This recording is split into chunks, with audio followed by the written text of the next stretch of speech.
can't remember how it came up, but like eating butt came up, and you were like, as it does. And you were like, oh yeah, it's great. And I was like, wait, you do that? And you're like, oh yeah. And I was laughing, and you're like, no, I do it. And I was like, dude, why? And you go, because it's there. That's like Everest. Oh, yes. Oh, God, yes. Welcome back to Is It Still Good? This is the show where we take off our rose-colored glasses. We put them in the attic. And even though it seems like someone might look there, no one ever looks there for them. So we never find them again. And it's with the eyes that remain that we're forced to look upon the things that we used to love in our youth. So no guests today, just the love between the two hosts. We're two grown-up film students who hate growing up. We're also getting hairier by the week, but by the looks of it. The winter's coming. I mean, it makes sense. Yeah. Seasonally appropriate. Yes, I'm Bear Kennedy in Chicago, where it is indeed winter. And joining me, as always. Oh, yeah, I'm sure it is. Andrew Carter, Los Angeles. It is technically winter, but it's, 70 still degrees today. I do have allergies. I've been having allergies a little bit worse lately, so I'm going to be blowing my nose. Forgive me. Is that a handkerchief? It is a handkerchief. I'm 63 years old now. How often are we washing the handkerchief? Oh, every couple of years. No, I'm kidding. Every week at least, dude. I can't. And our puppy tries to get it because I'll use it and keep it on my nightstand, and every day he tries to eat it every single day. That's a fucking prize for a dog. That is. Oh my God. Oh, that's pure pleasure if he gets his hands on that. Oh, There's a lot Zoe of looked you up in there. Yeah, Zoe looked up something recently that was like when a dog either gets like a treat or something that they really, really want, it's like a treasure to them, and that's why they run away to have it to like another room or whatever, because they don't want anyone taking it from them. Interesting. And so Bill takes something that he shouldn't have every single day and runs like up and down our stairs, and we have to change. It's good cardio for us, but oh yeah. I mean, he's a fucking monster. Guys, we are officially in the holiday season, and for the month of December, we are doing Christmas movies. Some well-known, some more obscure. We're starting well-known. We're starting real well-known. At least among the horror community, I guess. We are discussing. And it should be stated that during each of these episodes, we will be having a holiday-themed cocktail. While discussing the film. We are doing Black Christmas, the original 1974, now considered cult horror classic. And we are having what is called a Black Christmas. Yes. Now, the recipe called for a couple different types of liqueurs that I did not have. Did you have all of them? No, but I think I mentioned to you maybe off air that I was trying to drink through a bunch of shit on my bar. So I was planning to go to the big liquor store, to the Binnies here, and get a bunch of new shit. So I did that today, and I needed to pick up specifically the allspice liqueur. Right. And the Amaro. Right. Yeah, Amaro, I think. Whatever that was. Right. Definitely didn't have it. So those were new acquisitions. What about you? Oh, yeah. We used bourbon instead of rye, which is not that. I mean, it's basically the same thing. We did have the cherries. We had both types of bitters, which I was happy about. We had the orange and the Angostura. I did as well. And we, put a little water in there. But instead of the allspice liqueur, we actually have some allspice, just the spice. So we just did like a little dash of that. Just to see how I haven't tried it yet. I'm gonna try it on air for the first time. I've already had one earlier tonight. Probably a good move to do that instead of the allspice liqueur, which set me back like $23. My God! They had one option at Binny's. The guy was like, "This is it," because I had to ask about is it Amaro or Amaro? What is it? I think it's Amaro. I remember. Let me look. I'm pretty sure it's with an E. I thought it was with an A. Anyway, I didn't have that, so I had to. No, wait a minute. Averna. We were both wrong. All right, whatever that shit is, I had to go buy it, and I was completely unfamiliar with the label, so I had to like ask for help, which I hate doing. Which, as men, we hate doing for whatever stupid reason. And so I asked the one guy. I was like, "Hey, man, I'm looking for this Averna. Can you help me?" And he was like, "What the fuck are you even talking about?" I was like, well, I showed him the picture on my phone, and he was like, oh yeah, it's right here. And it was like the one bottle was like $35. And Jesus I asked Christ. him, I just said like, oh, you have like a mid-tier option for this? Yeah, brand name He's or like, like a generic name. Yeah. and I was trying to be a gentleman about it, and he immediately like yells to a coworker, hey, do we have this but cheaper? And I was like, cool, that just out me in front of the whole store. We have this but cheaper. This guy's broke. Yeah, like, can we I would have help loved it if this he said, poor man? we have this but cheaper. This guy's clearly having some financial issues. He doesn't want to talk about them, but that's what's happening. And and then he looks back at you. He's like, alcohol. I got you, bro. Yeah. It's like, fuck. So bought both of those. Wow, yeah, I appreciate the commitment. I also love that your liquor store is called Binny's because the local park in my hometown is called Binney Park. Like literally my parents live directly up the hill from this park. And so I would love it if you come and visit or something and then you were saying like, oh, I'm going to go get some booze down at Binney. And then people are like, oh God, he's going to go drinking in the park. There are kids down there. Like a guy with a cooler, I buy it from. Yeah, there's like there are a couple of baseball diamonds there. Like, I'm gonna go with Benny's. Where are you going? Out of the bridge, the baseball diamonds. As funny as that is, I have bought booze from random dudes in Golden Gate Park in San Francisco. Wow, there's a couple guys for outside lands or just in general. No, I play in frisbee golf there. They have a course, and there's a couple of dudes who will come around and sell you like a $2 cold beer, which is. That's just helping the local economy. So not a bad thing. No, I am. What's the weirdest place you've ever bought booze? That's probably up there. I don't know that I've bought booze anywhere that was so memorably strange. Yeah, like something like weed or drugs are they're more susceptible to a weird story, but booze, unless you're like in high school, well, unless your life is like super bad.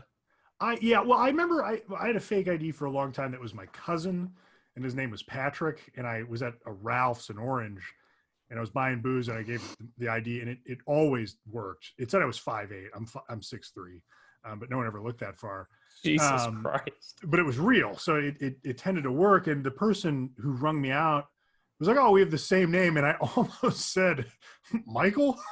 It's like I saw the name tag, like, oh yeah, we're both Pats. That's cool. I would have loved if you said Bear. Yeah, that would have been funny. That I could have gotten away great. with that, but real close to. That's great. Okay, so I'm gonna have a sip of this. I'm gonna have another Christmas. One. All right, here we go. Cheers to you, to your health. Cheers to you. Cheers to the season. Mm-hmm.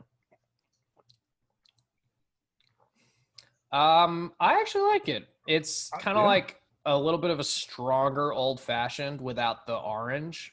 Certainly. Or at least without as much orange as is in an old fashioned.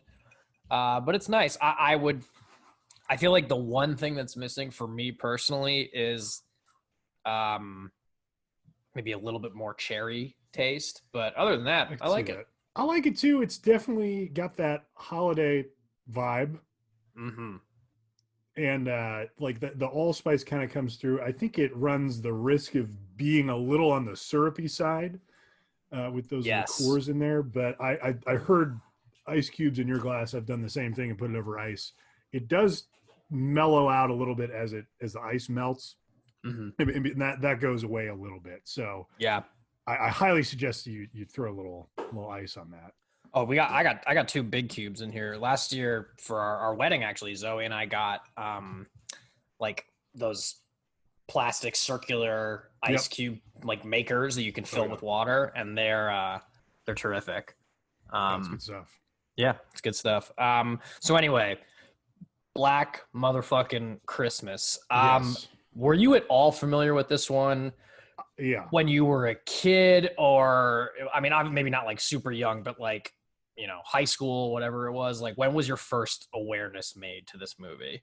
I've known about this movie for a long time. I just have never watched it till yesterday. So I didn't watch it as a kid. I don't remember it ever being on cable as a kid. Yeah, never. I don't really remember it coming up except for in the context of kind of being a slasher movie before the 80s kind of breakout of slasher movies. I got it mixed up with another horror franchise, Silent Night, Deadly Night, because the changed title of this was Silent Night, Evil Night. So I thought maybe they were related. They're not at all too separate. Yeah, Warner Brothers changed the title for the U.S. release. And did you read why? Yeah, because they didn't want it confused with a blaxploitation movie. And Black Christmas is a wonderful blaxploitation movie name. Excellent. Yeah, it is. Which is just, it's so ridiculous that they were like, oh, we don't want to confuse it. It's like, who cares? It's a great title. I would see it either way. I would see if it was a movie called Black Christmas, I knew nothing about it. I'd be happy if it was this movie. I'd be happy if it was a blaxploitation Christmas movie. Those both sound like the director Bob Clark actually came up with the title for it because he liked the irony of something really dark and sinister happening during a really festive time of year. I like it too. Yeah, I think the reasoning behind it works. The first time I heard about this movie, honestly, was because of the 2006 remake. I don't even remember that. I saw it. I never saw it, and I didn't. And they actually came out with a remake last year too. Blumhouse was behind it. Didn't remember that at all. I haven't seen either of them, and watching this original 1974 was the first time I saw any of them. And I remember it coming out. I was a senior in high school, and it was around that time when I was starting to like discover that a lot of movies were remakes. And I, it's like, so Black Christmas came out and I remember thinking when I was in high school, like, oh, cool, like an original idea. And then of course I read like a remake of the 1974 film of the same name. And I was like, what? And then it's like, that was the same fall that The Departed came out and was like a huge hit.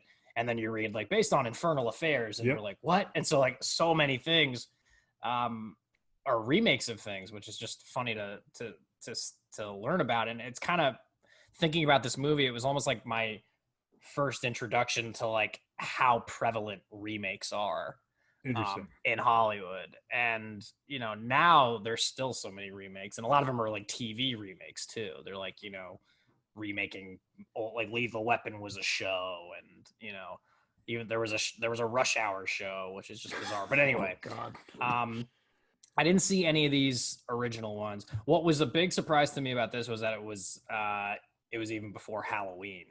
It was, 4 years before it,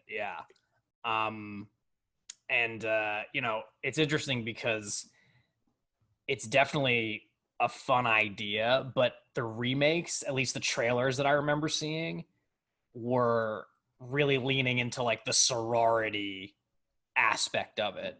And there's a lot more going on in this one than just the sorority house. Oh, plenty. That just happens to be their main set, but right. I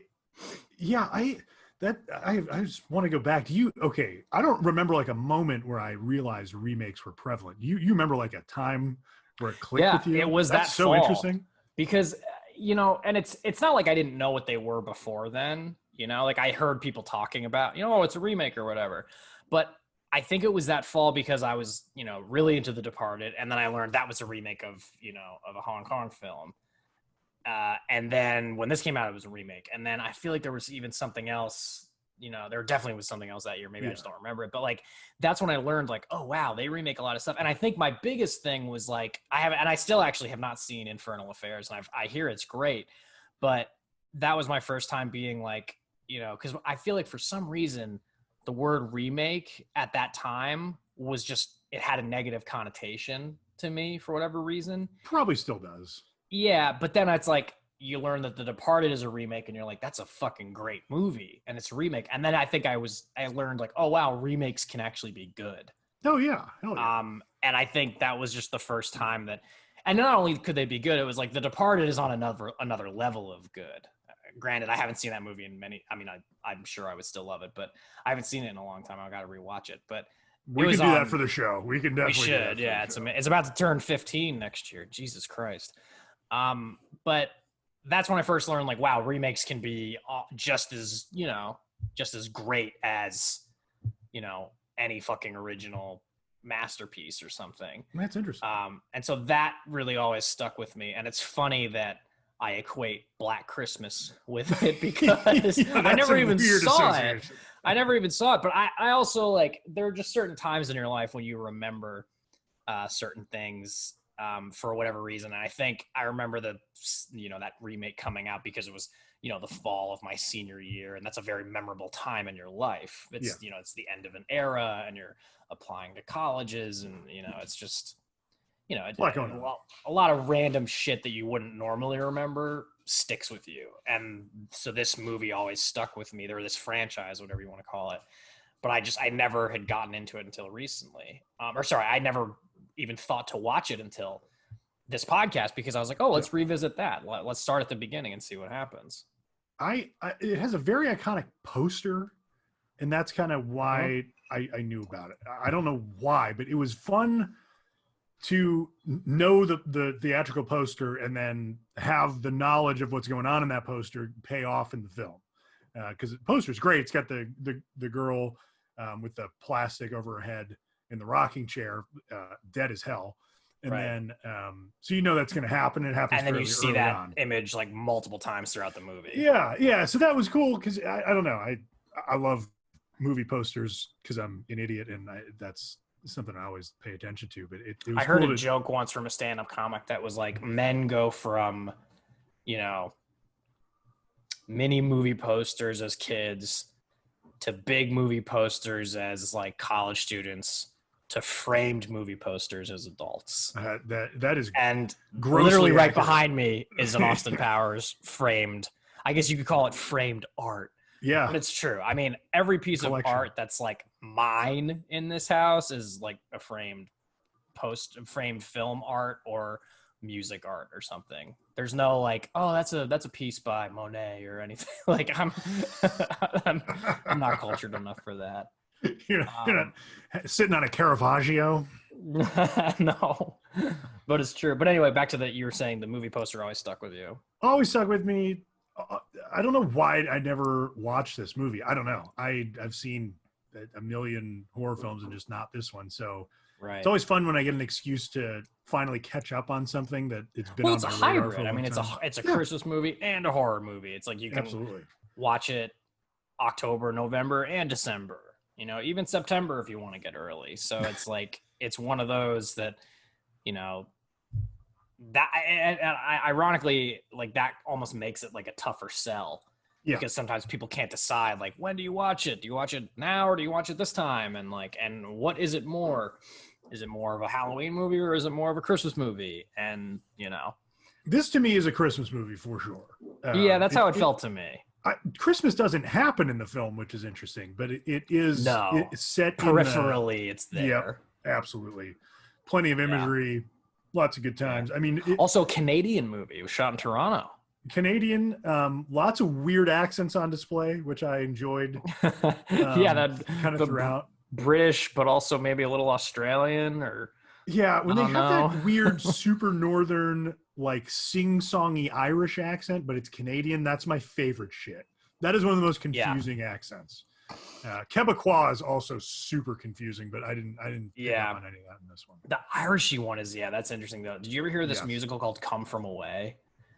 I hear of that musical every time I lean back while I jerk myself off. Good God, you are crass, but I get it. It's a great musical, and it's based off of this island in Newfoundland, Gander, and it was a place where on September 11th, 2001, tons of planes were rerouted to land. And so what was going on? Because they Jesus. God, let's start. What happened? No, but like they all had to like they were rerouted there for like a week or something, and they made a musical about it, which is great. But like that accent that you're talking about is how they talk up there. Very interesting, super weird. I love it. I never get tired of it. That thinking so much about Fargo lately, where there's a little bit of that lilt in it too, in that hard upper Midwest, just Great White North, Nordic almost. Yeah, there's just something going on. But so I enjoyed that. I enjoyed the establishing shots of the University of Toronto, which I've never fucking seen before. Yeah, neither have I. So that looked interesting. But I, for our first Christmas movie to do for this holiday series, I think this was a good pick. Actually, it's not on the standard rotation of children's fare, program between Frosty the Snowman whatever the fuck, all the Right. claymation shit. Yeah, and I just want to make clear, like, those might be more obvious choices, but one thing that we do with this show is, like, not only do we revisit, like, the culture of our specific youth and stuff that we personally grew up with, we also just revisit the past because it's just inherently baked into the premise of the show. Yeah. And that's what makes it fun, is like we get to go as far back as we want in a way, and it still holds up to the same standard of, is it still good, you know? Oh yeah. And I think that's what makes it fun, is like, yeah, we could have done those claymation or Frosty the Snowman or whatever, which, you know, who knows, maybe we'll do that. We don't have that planned for this year. Maybe we'll do it next year. But, you know, that's why I appreciated going to this one first, to doing something that was, you know, obviously we didn't like, you know, oh, every year when I was starting at 5 years old, the family put on Black Christmas. Like that never happened. But, that being said, as glad as I was for this to be our first, I definitely had some. This was not an easy watch for me. Not because I was like scared or anything like that. I just honestly felt like, because it was funny reading about it afterwards. It was like it got some pretty mixed reviews on its initial release. Oh, it got fucked on its. And I'd say it's a hard negative at the time. See, I didn't see that it was that. The reviews that I glanced at didn't seem like that negative, but nevertheless, it was not as appreciated as it is today. And I think, you know, I try to form my own opinions without reading so much, but like the biggest thing for me was like, and maybe this is because of, you know, the way I watched it, because of circumstances beyond my control, I had to watch it in pieces. So it felt really long, and that's probably why 90 minutes. It's 95 minutes or whatever. But I also thought there was a lot going on that I just didn't really think needed to be there. Like there was, you know, the dad who comes to see, you know, his daughter, trying to pick her up, Claire, the first victim, and looking for her. And then all of a sudden there's a daughter who didn't come home, and they're looking for her too. And then they're trying to trace the calls, and they're like in this big Raiders of the Lost Ark style call hall or whatever the fuck that is. And then there's the girl Jess who, you know, doesn't want to get, or wants to get an abortion, and her boyfriend doesn't want her to get it, and all this. And it just felt like a lot for something that I feel like could have been a much more contained story. And that's why I think it's funny, because this, you know, influenced Halloween. There's no question that Halloween is just, in my opinion, like objectively a far superior film. And part of that reason is that it's so contained and it's simple. And it's like, yeah, there's like, I guess you could say multiple locations in the movie, in Halloween, but it's like, it's in Haddonfield, and it's one night, and it's, you know, this is what's happening, and it's going after like babysitters, you know. And I felt like with this one, it was like, I appreciated the slow burn, and I appreciated the less is more approach in terms of showing the graphic violence and stuff. I did appreciate that. There definitely is artistry to that. But I just kind of felt like there was a lot of plot strands that just took me out a little bit. And I just didn't find exciting. And I was just getting aggravated, because I just wanted like a simple, you know, look, I mean, I guess you could say like, you know, what I want and what the movie is. It's like, who fucking cares? That's on me. You just stole my criticism of your argument. Yes. Right. It's like, that's on me. Just because a movie isn't what I want it to be doesn't mean it's bad. And I'm not necessarily sitting here saying it's like it's bad, but I was just kind of like, this feels really long, and this feels a little unnecessarily so in terms of its length. And I don't know, I just didn't find it that exciting. I don't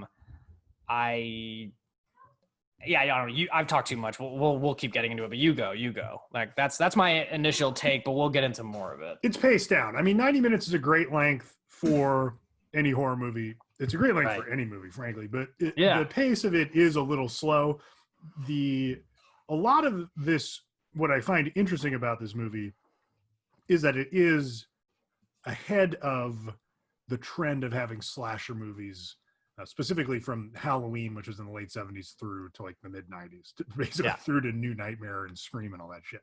Yeah. So a lot of the established rules, a lot of the established kind of pace and story structure that you expect out of a slasher, you don't have here because it's not part of that world. So it's actually kind of ahead of the cliches. So at one point towards the end, there is an actual conversation with a cop who literally tells the main character, the calls are coming from within the house. Yeah. But it isn't really played up as a horror moment. It's kind of funny because I forget that cop's name, but he's such a dumbass through the whole movie. He's basically he's John Saxon's his like second desk guy, sergeant or whatever. Yeah. And so that guy, and it's funny because there's even a moment in the movie when like they go to the house, and like even his introduction when they're like introducing him to the sorority girls. So, this is Glenn or whatever his name is. Yeah, So that stuff that at the same time feels overly familiar in this movie, but is outside of the accepted kind of paradigm of what slasher movies are. So like the first call we see as an audience, because there's someone who's leaving these obscene phone calls at the sorority house, and those phone calls are fucking awesome, by the way. They're insane. Amazing. Hilarious, super fucked up, amazing, just weird swearing. Love it. But the one that we see first is not the first one. Like, this has already been happening to the house. Yeah. They already know about it. So like, and Margot Kidder's getting mad and drunk and super smoking hot, just ridiculously good looking. Yeah. Wow. Also, if you take the murder out of this movie, I would trade lives with these people in a fucking instant. It looks like a blast. Like 70s sorority house, Canada, great time. Yeah, but the dead of winter. I guess you live in Chicago. You don't mind the winter. I fucking hate it. I hate it so much, dude. I don't miss it at all. Oh, no. Send me to sorority school with Margot Kidder in the dead of winter. I'm set. But some of the aspects of this movie, you're right. There's a lot of weird plot going on, interesting dynamics. A lot of it's very funny and enjoyable, and that I think was what kept my interest throughout. I agree. This was a long 90 minutes. It was a little slow in parts. There you go. Okay. I love a slow movie, so it's not really a complaint from me. I kind of don't have a problem with it, but if you're expecting a slasher movie, this isn't going to be what you think it is. Beyond some moments that kind of stick out, this is not really a slasher movie. It's not really a Christmas movie either.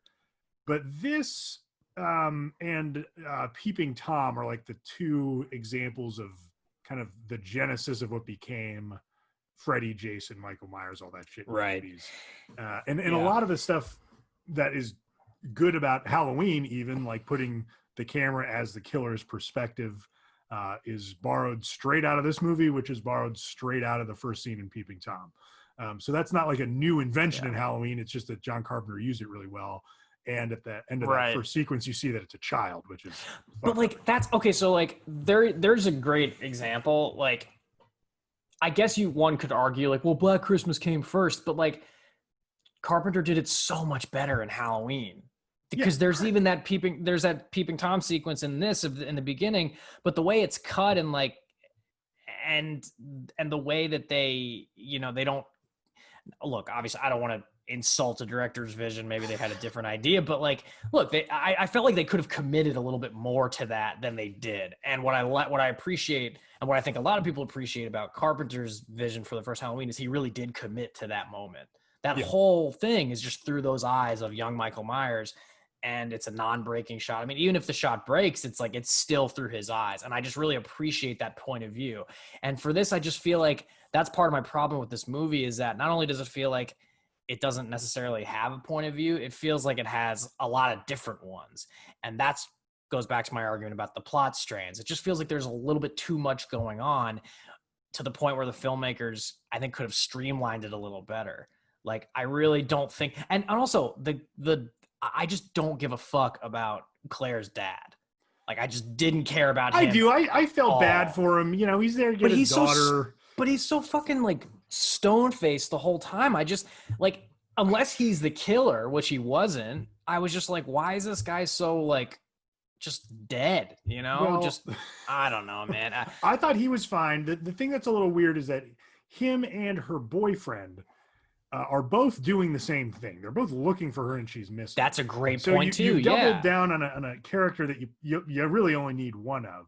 Yeah, And that's true. I think And I think the boyfriend's actually a little bit more effective than the father. Yeah. And if you read the history, and by history I mean the Wikipedia, you know that they tried to make Bob Clark shoot a scene at the end revealing that Chris was the killer. They did. And but I actually appreciated the ambiguity of the end. I did like that. And the phone ringing over the end credits, I liked that a lot. The end is wonderful. The end is absolutely awesome. I love the end. But I think what's bothering you, I think you just articulated why it's in there. You've got an ambiguous killer who you never really get to see. You don't know anything about his motivations. Yeah, I mean, like, we're led to believe that it's Peter. Led to believe that that is Peter. You're led to, and you have threads of who else it could be. So there is a mystery at the center of this movie that you think is going to be solved that is ultimately unsolved. One of the reviews, I think it might have even been Gene Siskel. It was someone I recognized, said like, this is a murder mystery that'll leave you wondering why it was even made. And I disagree. Yeah, he hated that. He hated it. Yeah. But I see why he went there, because he probably wanted some kind of satisfaction out of the end for the motivation of who the killer was.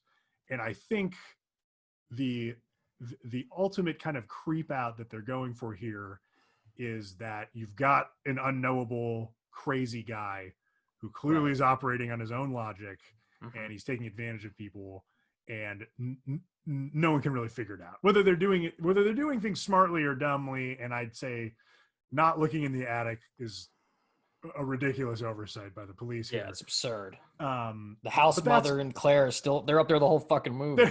They're still up there. Also, that house mother, dude, what is going on with her? She was maybe the best character. She was amazing. Oh yeah, she loved drinking. But you know what's funny, man? It's like, okay, so it's what you just said, right? It's like, I'm actually all for not having a reason. Like, that's why I think like the original Halloween and the latest one from 2018 are the two best, because they don't give a fuck about the mythology or what it is. It's like, that's what makes Michael Myers so scary. He's the ultimate boogeyman. It doesn't matter why he's doing it. He's just doing it. The randomness is what's scary. The feeling of, holy shit, this is so random it could happen to me. That's what's scary. And I appreciated that about this movie. Again, my biggest issue is, you know, the plot strands and the lack of point of view and focus. It's like that to me, I feel like when, you know, and again, I do have to give this film credit for maybe not necessarily like inventing the slasher genre of horror, but it definitely put a nice big stamp on it. Yeah, kickstarted and it. Definitely kickstarted it in terms of like a trend, and that's pretty cool. And again, I also appreciate the ambition of the fact that it's also taking a place during Christmas. That might be the main reason why, if this is, I mean, I don't really anticipate this being in my rotation for the holidays, but if I'm ever like with a group of people, oh, let's watch this, I don't know if I would be like, if they all want to, I wouldn't be like, oh no, forget it. That's the main reason why, is because of the Christmas festive element. I just thought that was unique and cool to see. I like that. I like that, but I like that there's more. I feel like there's more. And they never draw attention to it. They're never like, but it's Christmas. You know, it's just like. Actually, you're right. And not having a character say that at the screen is almost surprising, because it's like, this is clearly a B movie. Someone's going to I know. Either say the title of the film or do that, where you're like, but it's Christmas. Yeah, but I appreciate, I mean, that would have been funny, but I appreciate that it wasn't there, because there's a sincerity to that. And I think a lot of 70s horror films have that, not only sincerity, but that weirdness. Like, have you ever seen the original Stepford Wives? No. Oh, it's so good, and it's so fucking weird, and it really commits to that weirdness. Yeah. And you know, a lot of like long lens shots and those zooms. Same thing in this movie. You know, it has a similar aesthetic, and it's not a slasher film. It's a psychological thing, and it's really cool. But again, it's like, there's a very specific feeling that 70s horror brings, and I did get vibes of that, which I appreciated. Yeah. But yeah, I didn't, you know, I wasn't sitting here being like, this movie fucking sucks, fuck you, I hate it, whatever.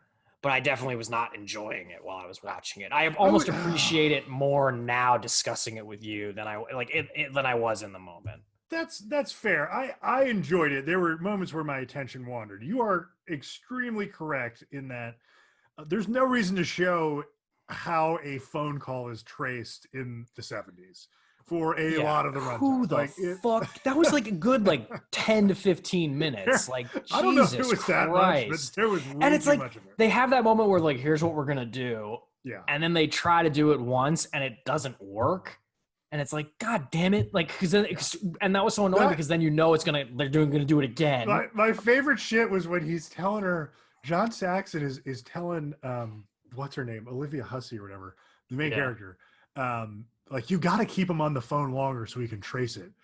Like the first time she answers the phone, just doesn't say anything and eventually hangs up.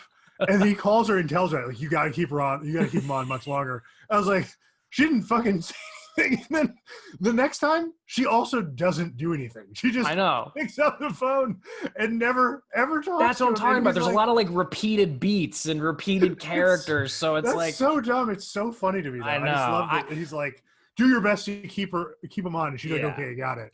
I'm sure this would be I'm sure this would be a fun theatrical experience in some ways. I'm sure Margot Kidder drunk gets laughs and she's great drunk. There's a great fellatio joke mother. too. Yeah, there's a good fellatio joke. Yeah, great running gag on fellatio. Yeah, and that was when that joke came back to the cops and that cop just starts laughing. That's an additional 5 minutes to that scene that they're talking about it. Yeah, they're just they say the word fellatio a ton, which is funny. Yeah, I love that. So, it's funny. There's enjoyable moments like that. The guy who has to dress up as Santa Claus, he calls the girl a bitch. That? It's so funny. Yeah. There's a lot of really fuck this. Yeah. It's like the original Bad Santa. Bad Santa, bro. That movie is fantastic. There's no way that movie's good. Are you kidding? You've never seen Bad Santa? Oh, I've seen it. There's just no way. There's no way me now thinks that Bad Santa is funny. There's no way. I'm shocked to hear you say that. I would almost put money on the opposite. I almost guarantee you would still laugh at that movie. There's no way I'm laughing at what is that, 2003? Billy Bob Thornton, dude. There's probably some stuff that didn't age well, but man, dude, there's some classic lines in it. I mean, he says multiple times in the movie, drunk, hungover, that if he doesn't have to work or whatever, he says, "Thank the fuck Christ." Every time I hear that line, I think of you. I feel like you love it. I'm not even just saying that. Add it to our ongoing list of programming. We might need to have an emergency episode if we both stumble upon it. I'm serious, man. I'm shocked to hear you automatically almost knock it down. I remember really think laughing at it, but I feel like I was 13 or some shit. There's no. I watched it 3 years ago and laughed really hard. I mean, it's dark, but there's a sweetness to it, and he's great. I mean, dude, I think he was nominated for a Golden Globe. That's a great performance by him. I think you are right about that. I think dude, Billy Bob. There's almost no way it was an Oscar, but I'm pretty sure he was. That was one of the things that Zoe and I early bonded on early. You bonded just over Bad Santa? No, over Billy Bob Thornton. How we were both oh, he's so good. We both love Billy Bob Thornton. And I was and I just remember being holy shit, you like Billy Bob? This is great. I don't know. There's certain, tell me if you agree with this. I feel like there are certain actors in certain films where when people like it, you're almost yeah, all right, I trust you. I trust your taste. Yes. And Billy Bob is one of those for me because I feel like even though he's very famous and popular and people like him, I feel like somehow he doesn't get quite as talked about as much as, people like Leo and Christian Bale and stuff like that, who are also great. I'm gonna say that lumping Leo and Christian Bale in with Billy Bob Thornton, that is the take of an insane man. That is a crazy man's take. He's so good. That is, I'm not debating that he's good, but that is not the company of Billy Bob Thornton. That is a massive generational divide between. Well, let me tell you something. Have you seen Sling fucking Blade? Of course, that's his best. Probably his best role. Yeah. I mean, look, I know that Christian Bale has done many Sling Blade-esque stuff, like with, Dick Cheney in Vice or Dick Eklund in The Fighter. I mean, look, Christian Bale does those all the time. And I guess you could say Leo too with a lot of stuff, but like just for me at least, all you need is one of those.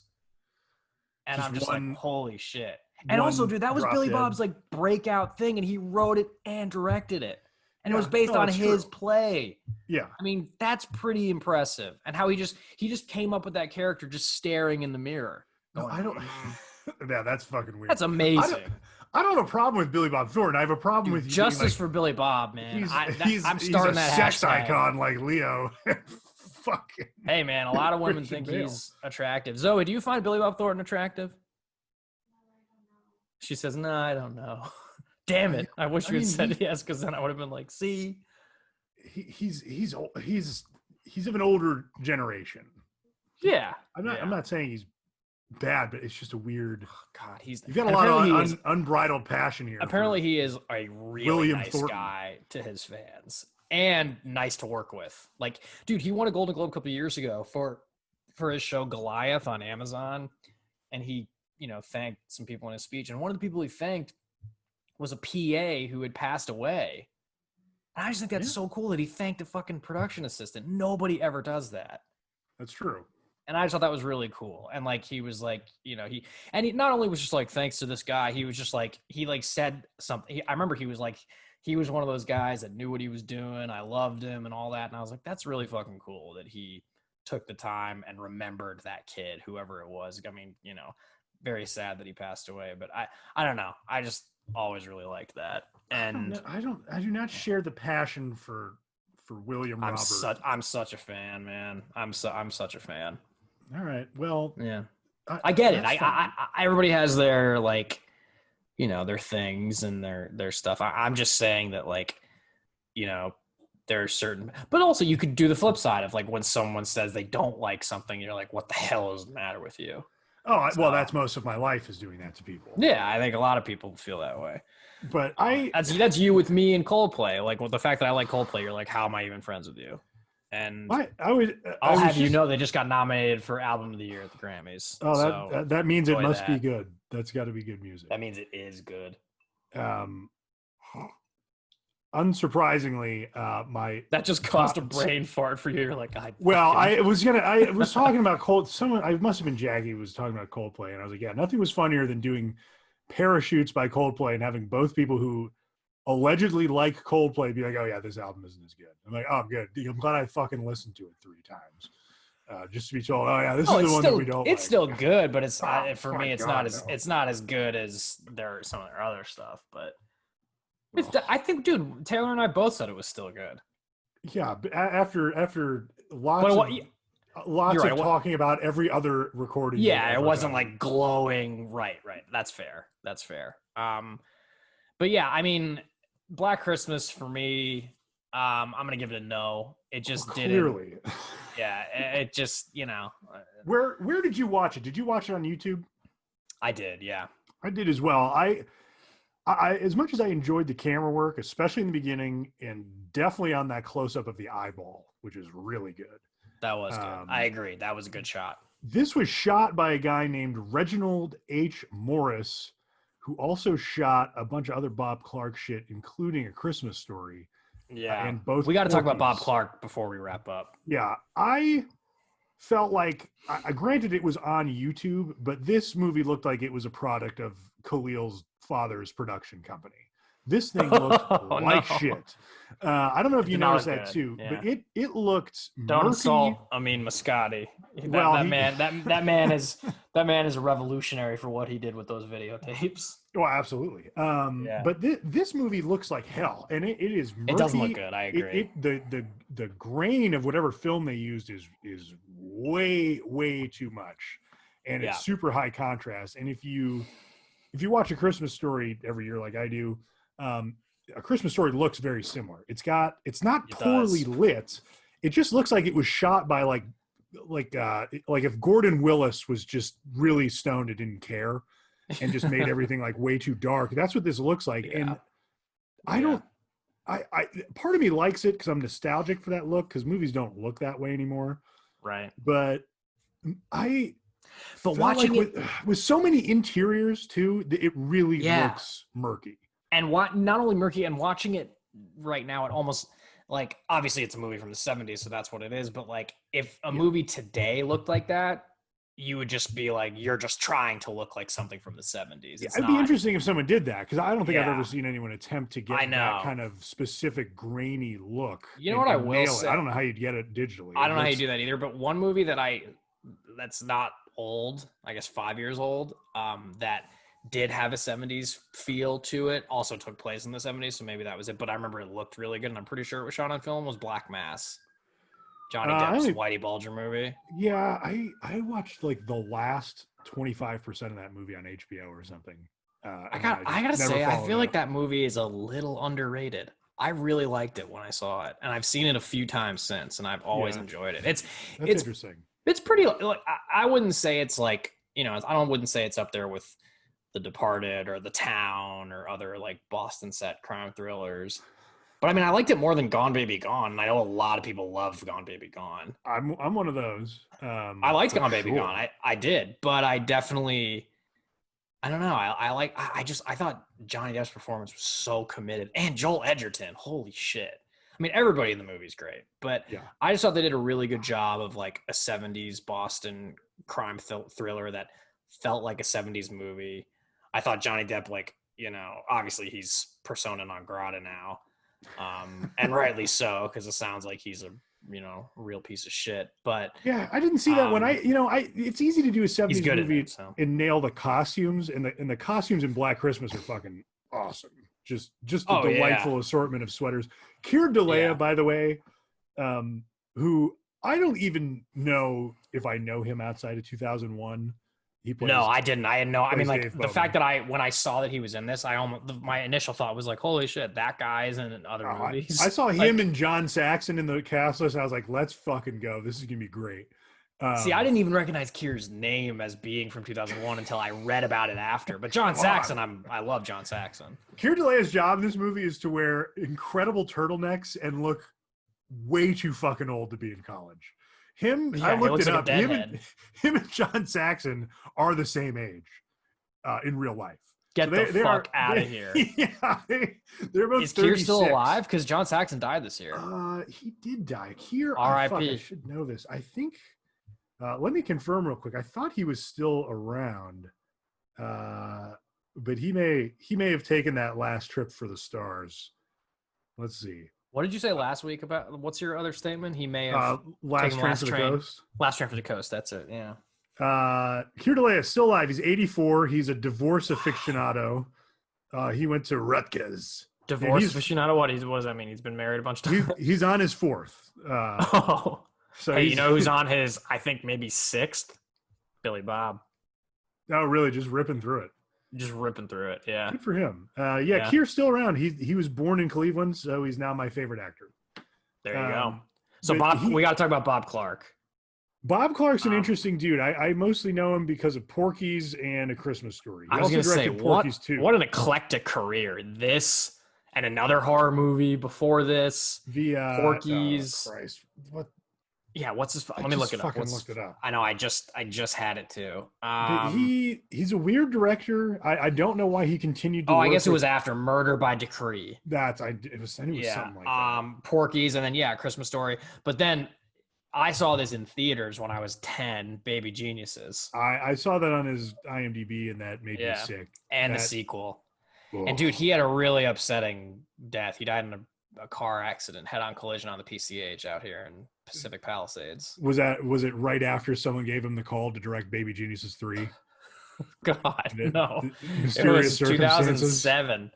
And no, it's sad. I'm pretty sure his son was in the car too, and they both died. They both went to heaven together.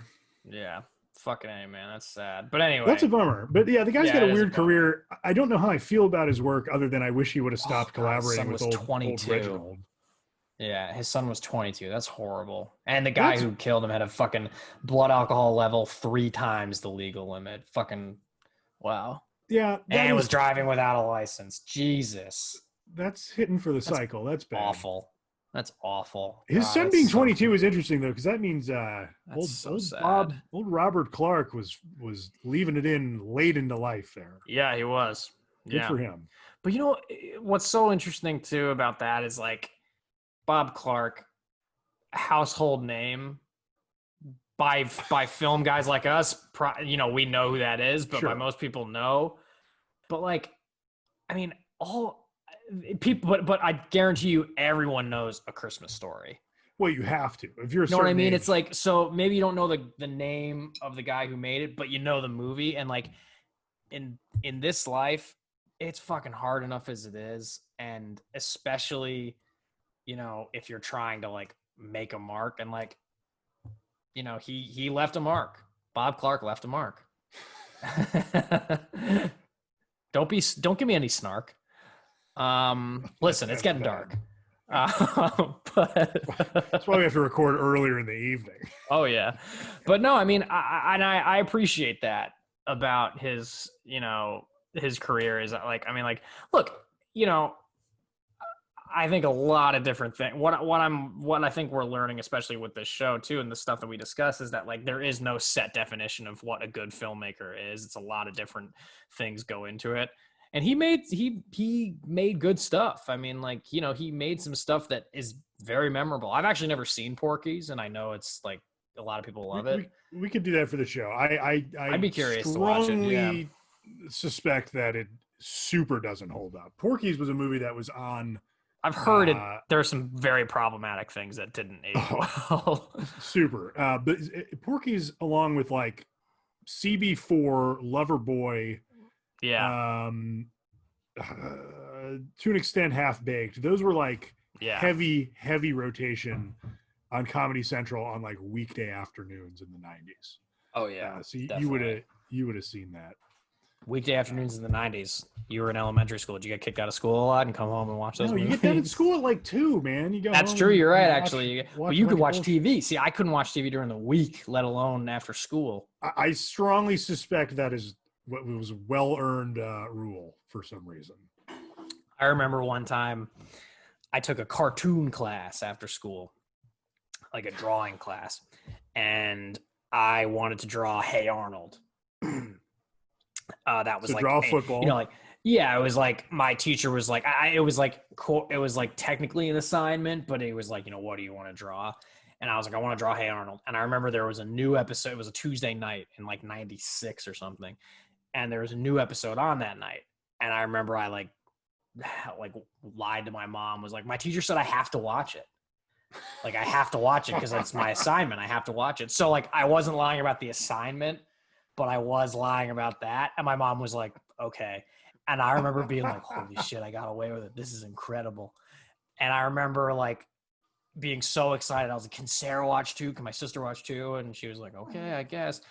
And I remember like turning on the show, and it was The Haunted Train. That was the episode. And I just remember watching it being like, because my sister wasn't coming out yet. I guess she wasn't watching it, but I guess I was trying to get her to watch it with me so I would like feel less guilty about lying. Yeah, you thought you would spontaneously give up the lie if you didn't so like have, we would like, both a collaborator. So like if I ever got in trouble, I'd be like, well, Sarah watched it too.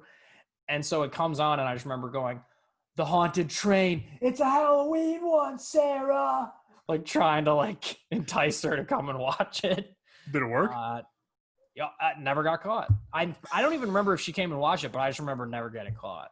Wow. And I remember like, I think I even told my mom like I have to draw while I watch, and like I totally didn't at all, and luckily she like didn't notice.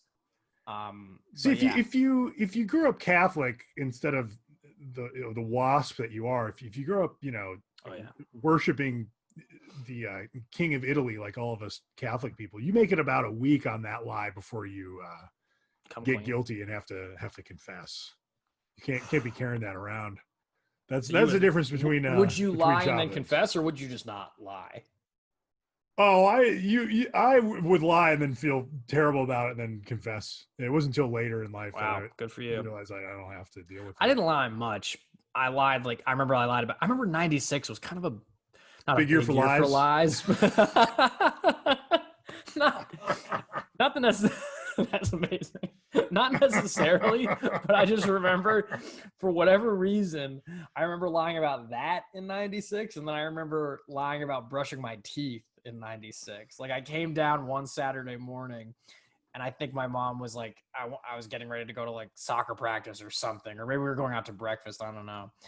And I just, like, didn't want to do it. I didn't want to brush my teeth, and I just wanted to go. And my mom was like, all right, let me see. Like, did you brush your teeth? And I didn't say yes or no. I just went like that and showed her my teeth. And she goes, ooh, pure whiteys. And I was like, holy shit. Close. Because And I there's was like, no oh, way man. your breath didn't smell like Oh, complete shit. I was so terrified she was going to ask me. And I was so glad because I was like, again, after that, it was the same feeling like, oh my God, I got away with it. If my mom hears this episode, she's going to be like, oh, you little shit. Oh, you're going to get fucking grounded at 32. I'm going to get grounded right now, a 32-year-old man.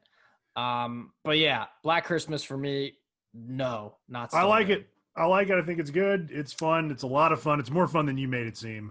I think throw this directly in your rotation.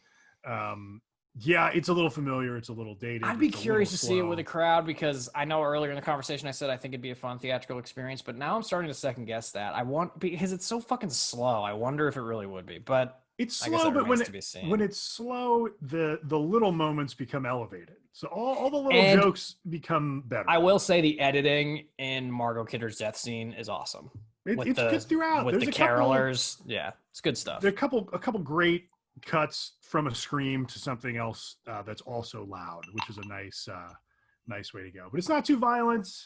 It's creepy. Yeah, it's not. The end is wonderful. Everything that I was kind of bogged down, maybe a little bit throughout, I thought the end really made up for. So it's an uneven experience, but I liked it. I think it's a good to go in the Christmas rotation. I think it's still good.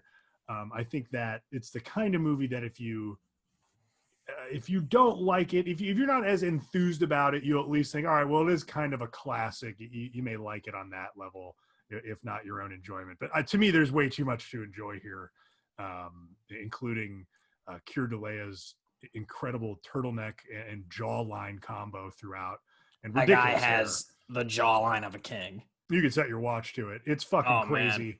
And Margot Kidder just being... What does that mean, set your watch to it? You ever heard that? Johnny Unitas, a haircut you can set your watch to? No, what does that mean? It means it's so sharp you can set your watch to it. It's precise. Oh, I get it. Yeah, I like that. It's a good statement. Hey, we learned something new today. Thanks, guys. Check us out. At Still Good on Instagram, stillgoodshow@gmail.com, stillgoodshow.com, our website. Please leave us a 5-star review on Spotify, Apple Podcasts, wherever floats your boat. You can say terrible things about us, but as long as you give the show 5 stars, we are happy. We will see you next week for round 2 of our Christmas movie month. Thanks a lot for listening. Stay safe.